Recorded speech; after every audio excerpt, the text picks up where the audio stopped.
모든 경쟁에서 승리하는 비밀이 있어요. 이거 굉장히 간단한 건데 결국은 마인드 세팅이란 말이야. 아주 결론적으로 말씀드리면 여러분이 만약에 수능 수험생이야. 그 공부를 하는데 대부분 이제 점수가 이렇다고 돼 있어. 보통 이제 열심히 하는 사람들이 65에서 78을 맞아. 그러면은 이 사람들의 특징이 뭐냐면은 자기 점수가 78이라고 생각을 해서 혼자 모의 연습을 해. 실무 연습을 하거나 아니면 수능장에 갈 때마다 어떤 생각을 하냐면은 야, 나 78점 안 맞으면 큰일 나 라고 생각을 해버린단 말이야. 이러면 무조건 망해. 요걸 하지 않는 것이 마인드 세팅이야. 점을 여기다 찍어. 무조건 제일 최하점에 찍어서 아, 나 65점만 맞아도 괜찮아. 큰일 안 나. 라는 걸 하게 되면 여러분은 무조건 성공해. 80점을 돌파해버려. 이게 사람이 경쟁 국면에서 취할 수 있는 유일한 선택이자 그리고 무조건 성공하는 방법이다. 이걸 여러분이 몰라서 수능이나 면접이나 혹은 여러분 사업 혹은 인간관계에서 항상 실패를 하는 거야. 잘 봐봐. 여러분의 뇌는 대단한 능력을 가지고 있어. 사실은. 인간이잖아. 침팬지가 아니고 코끼리도 아니야. 그래서 여러분의 뇌를 적절히 사용할 수만 있으면 여러분의 최고점을 찍어. 아마 80점은 그냥 넘길 거야. 근데 실전 모의고사나 수능에서 여러분 최고 수준의 자기의 뇌를 발휘해 본 적이 있어? 없을 거야. 그 왜 그런지 간단히 설명을 해드릴게요. 최고점을 못 찍는다는 얘기지. 여러분의 뇌가 잘못돼서. 여러분의 뇌에서는 실제 수능이나 모의고사나 실무를 할 때 이런 일이 발생을 해. 어떤 거냐?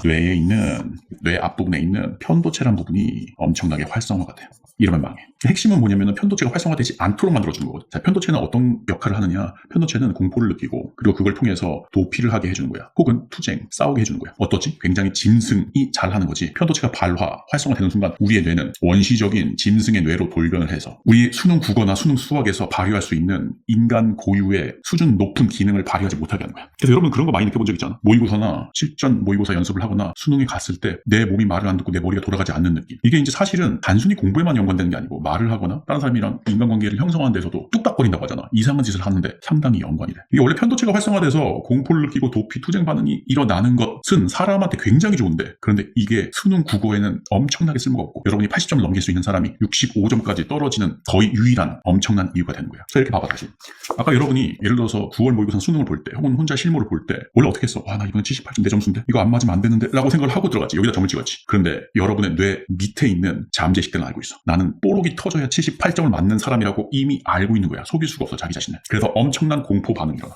자기도 모르는 사이 벌써부터 덜덜 떨리고 자기 폼이 안 나와. 사실은 여러분은 침팬지 뇌를 가지고 꾸역꾸역해서 65점을 맞은 거야. 그나마 잘한 거지. 그치? 침팬지 뇌에서 벗어나서 인간의 뇌로만 돌아오면 즉 편도체가 활성화되지 않도록만 해주면 여러분은 80점 이상을 찍을 수가 있어. 그게 역설적이게도 난 65점 나의 최저점만 맞으면 좋아 라고 생각하는 심리가 되는 거야. 여러분 이런 경우 봤을 거예요. 옛날에 굉장히 유명한 여러분이 초등학교 시절에 있을 거지. 무한도전이라는 예능 프로그램에 무수히 많은 개그맨 신인 개그맨들이 나와서 한 번도 못 웃기고 갔어. 왜 그랬지? 이 사람들은 원래 실력이 있는 개그맨들이야 사실은. 근데 무한도전에만 나오면은 자기 실력을 발휘하지 못하고 여기에서 한 번이라도 웃기고 제대로 웃겼으면 슈퍼스타가 됐을 텐데 다 망했단 말이야. 왜 그러지? 내가 무한도전에 가서 제대로 웃기지 못하면 나는 끝장난다라는 생각을 했지. 사실은 그게 아니지. 신인 개그맨은 어차피 무명의 개그맨이라 내가 여기서 웃겨야 되는 게 기본 목표가 되어서는 안 되겠지. 그 사람은 무한도전에서 최고점을 맞을 생각을 하지 말고 그래 난 원래 안 웃기지 그냥 65점만 맞아야지 라고 했어야지 무한도전에서 성공할 수가 있었던 거지. 이것처럼 모든 경쟁 국면 내가 어디 사업을 하거나 인간관계를 형성하거나 이것처럼 발표를 하거나 면접을 보거나 연애를 할 때까지 모든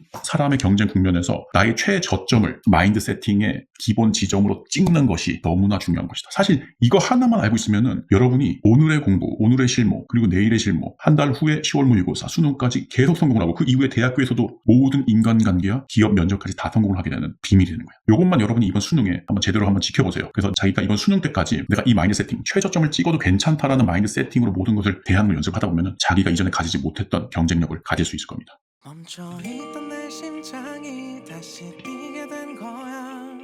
혼자였던 내 마음도 이젠 외롭지 않아.